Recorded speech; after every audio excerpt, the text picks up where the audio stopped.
السلام علیکم ورحمۃ اللہ وبرکاتہ۔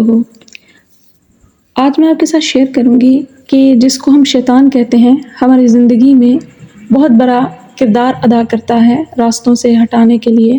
آدم علیہ السلام کی حسد اس کے دل میں تھا، اسی کا بدلہ وہ آج تک اس کی اولاد سے لے رہا ہے۔ ہر وہ شخص جو اللہ کے راستے کے لیے نکلتا ہے شیطان اس کو بھڑکاتا ہے۔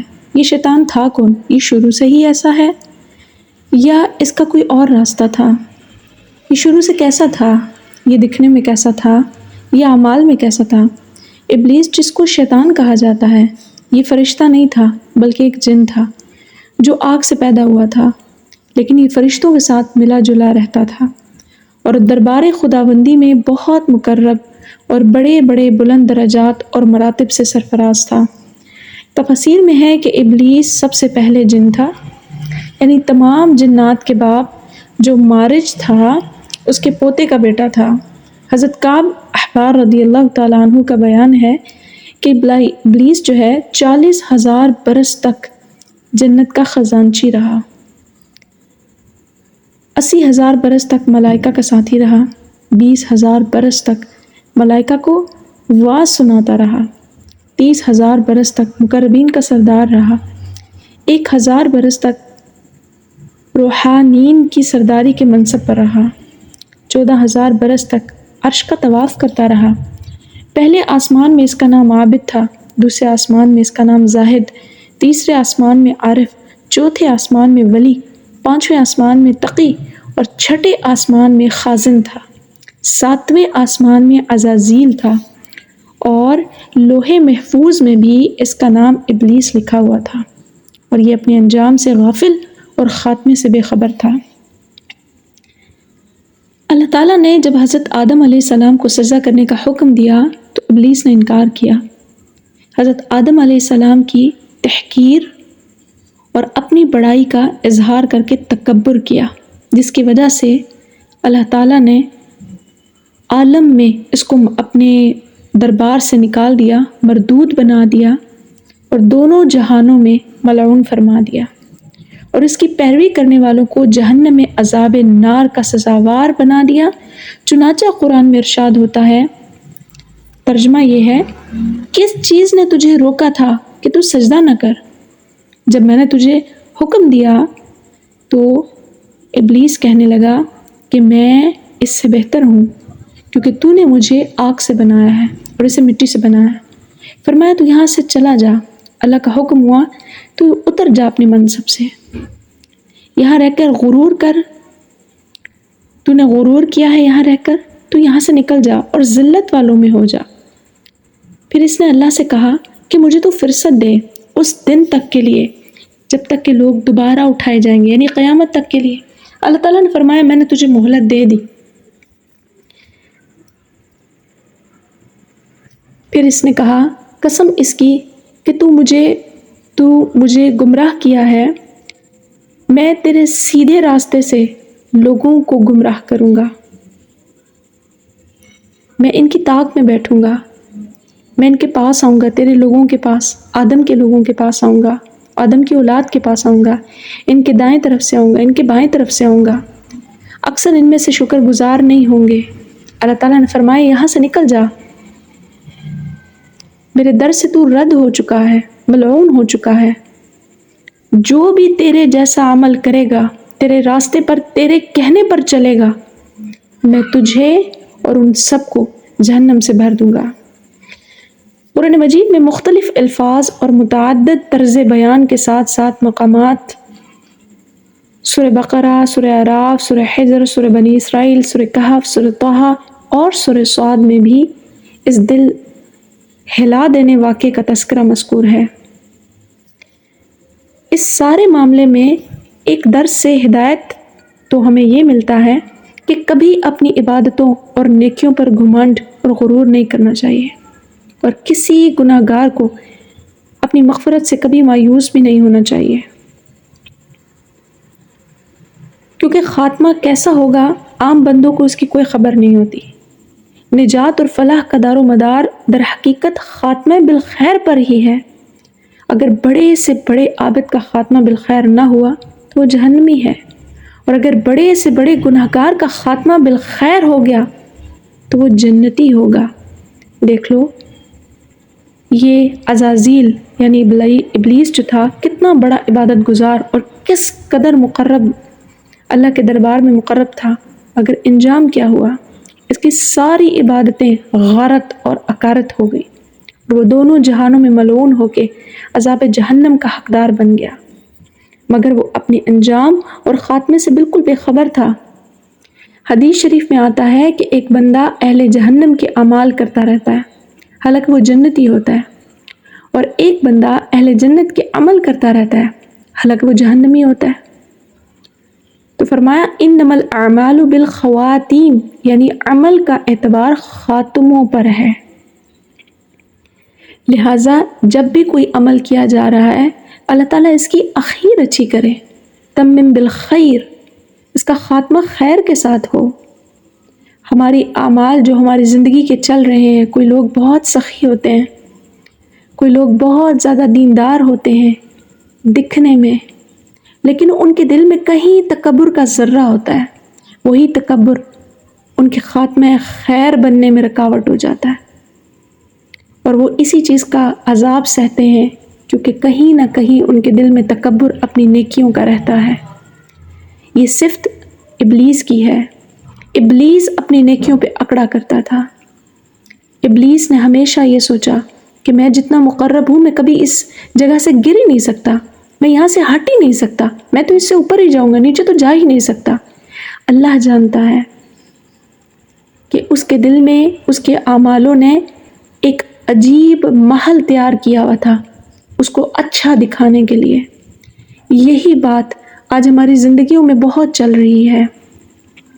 ہم دوسرے کو اس نظر سے دیکھتے ہیں جو ہماری آنکھوں میں کبر کی پٹی باندھی ہوتی ہے، اس لیے ہمیں لوگ چھوٹے نظر آتے ہیں۔ کئی دفعہ ہمیں رشتے چھوٹے نظر آتے ہیں، کیوں؟ اس لیے کہ ہم ان رشتوں کا احترام تو کر ہی نہیں رہے ہوتے۔ ہم تو انسانوں کو جانتے ہیں اس کے رتبے سے، ہم انسانوں کو جانتے ہیں اس کے اقتدار سے، اس کے مرتبے سے۔ ہم انسانوں کو انسانوں والی عزت نہیں دینا چاہتے کیونکہ ہم نے جو آنکھ پہ پٹی باندھی ہے وہ کبر کی ہے۔ جو ہمارے صفت میں ساتھ بیٹھنے والا ہوگا، جو ہمارے صوفے پہ ساتھ بیٹھ سکتا ہے، ہماری نظر میں وہی قابل احترام ہے۔ ہم یہ نہیں جانتے کہ اللہ کے ہاں اس کا کیا رتبہ ہے۔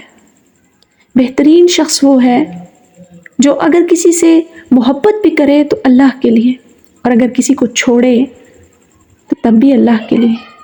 ابغض للہ و احب للہ، اللہ کے لیے کسی کو چھوڑا کرے کہ یہ اللہ کا نہیں ہے، میں اس کے ساتھ سیٹ نہیں بیٹھتا، اور اگر کسی سے وہ محبت بھی رکھے تو اس لیے رکھے کہ مجھے اس کو دیکھ کے اللہ یاد آتا ہے، میں اس کے ساتھ بڑا کمفرٹیبل رہتا ہوں، ایمان کی حالت میں رہتا ہوں۔ انسان عالم ہو یا جاہل، متقی ہو یا گناہگار، ہر آدمی کو زندگی بھر شیطان کے وسوسوں سے ہوشیار اور اس کے فریبوں سے بچتے رہنا چاہیے۔ کیوں؟ کیونکہ شیطان نے قسم کھا رکھی ہے کہ میں وسوسے ڈال کر بندوں کو صراط مستقیم سے بہکاتا رہوں گا اور بہت سے بندوں کو اللہ تعالیٰ کا شکر گزار ہونے سے روک دوں گا۔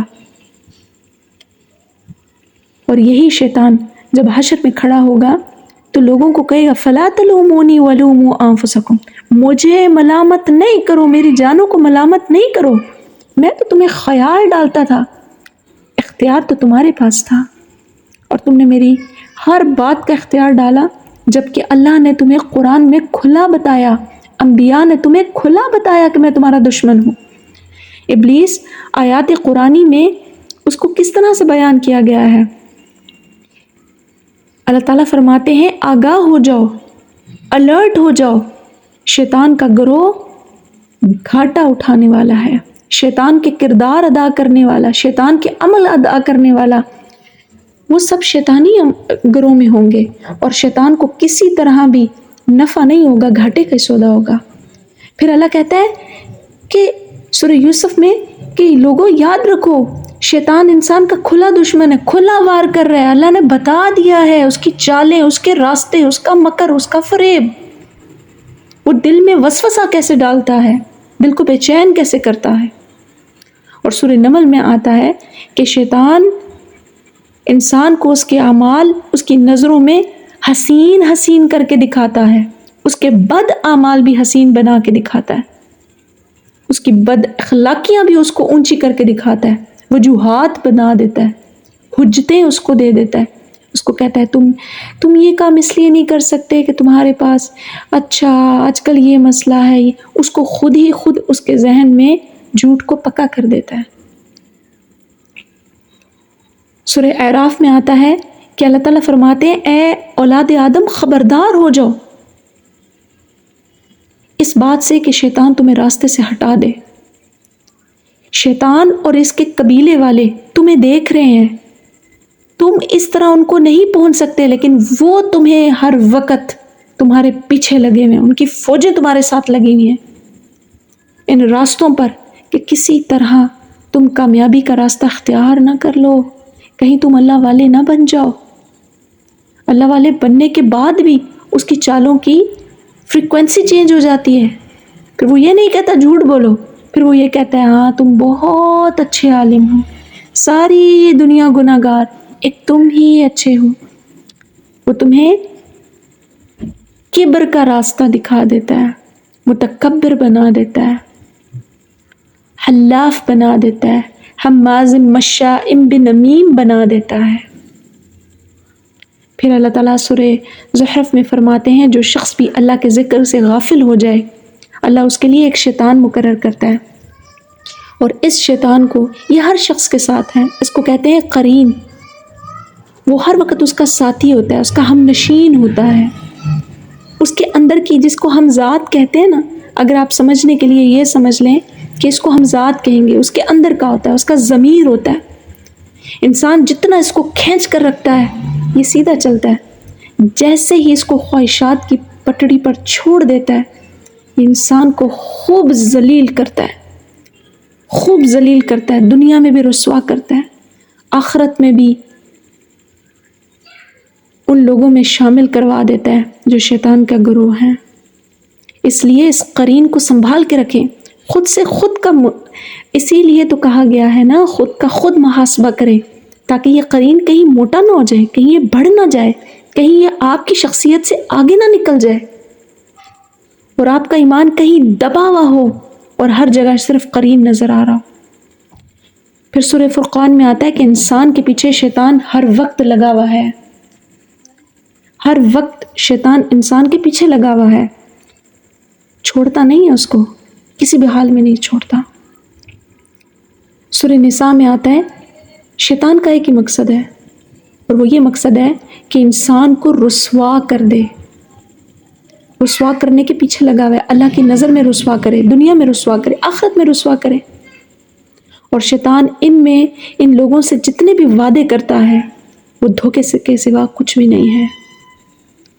میری اللہ سے دعا ہے کہ ہم تمام سننے والوں کو اللہ تعالیٰ شیطان کے شر سے، ہمیں ہمارے نفس کے شر سے محفوظ رکھے۔ اللہ تعالیٰ اپنی رحمت سے اور اپنے حبیب علیہ الصلاۃ والسلام کے توسط سے ہمارا خاتمہ ایمان پر عطا فرمائے۔ اللہ ہم سب کو خاتمہ بالایمان عطا فرمائے، ہمارے ایمان کی حفاظت فرمائے، ہمارے آخری الفاظ دنیا سے جاتے ہوئے لا الہ الا اللہ محمد الرسول اللہ صلی اللہ علیہ وسلم ہو۔ آمین۔